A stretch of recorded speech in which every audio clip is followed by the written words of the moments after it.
જામનગરના નવા નાગના ગામમાં સગીરા પર દુષ્કર્મ ગુજારી ગર્ભવતી બનાવી દેતા સમગ્ર શહેરમાં હાહાકાર મચ્યો છે. તેમજ દુષ્કર્મ બાદ ગર્ભવતી બનાવી દીધાનો કિસ્સો સામે આવતા ભારે ચકચાર મચ્યો છે. આ ઉપરાંત સગીરાની માતા દ્વારા આરોપી સામે બેડી મરીન પોલીસ મથકમાં દુષ્કર્મ અંગેની ફરિયાદ નોંધાવવામાં આવી છે.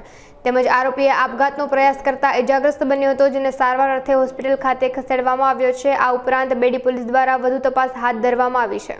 બેડી મરીન પોલીસ વિસ્તારના નવા નાગના ગામમાં એક પોક્સોની ફરિયાદ આવેલી છે, જેમાં બનાવની વિગત એવી છે કે જ્યાં ગામના ફરિયાદી છે એમના સગીર વયની દીકરી છે, જેની ઉંમર આશરે 15 વર્ષ જેટલી છે. તેમનામાં એક આરોપીનું નામ છે રવિ નાથાભાઈ નકુમ.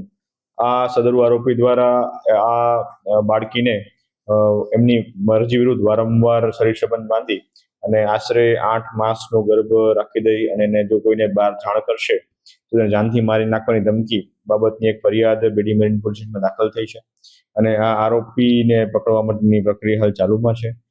જે બાળકી હતી એનું મેડિકલ ચેકઅપ અને સમયાંતરે જીજી હોસ્પિટલ તેમને લઈ જવામાં આવેલા છે અને આગળની કાર્યવાહી ચાલુ છે. જ્યારે આ બેડી મરીનનો પોલીસ સ્ટાફ આ આરોપીના વોચમાં હતો અને તેને શોધવા માટેની પ્રયત્નો ચાલુ હતા, તે દરમિયાન રેલવે પોલીસ તરફથી જાણકારી મળેલી હતી કે આ સદરુ જે આરોપી જેને બેડી મરીન પોલીસની ગોતી શોધી રહી હતી એ આરોપી દ્વારા આત્મહત્યાનો પ્રયાસ કરવામાં આવેલો છે અને એના બાબતની જે સમગ્ર બનાવ બાબતની જે જાણવાજોગ ફરિયાદ છે એ રેલવે પોલીસ સ્ટેશન દ્વારા દાખલ કરવામાં આવી છે.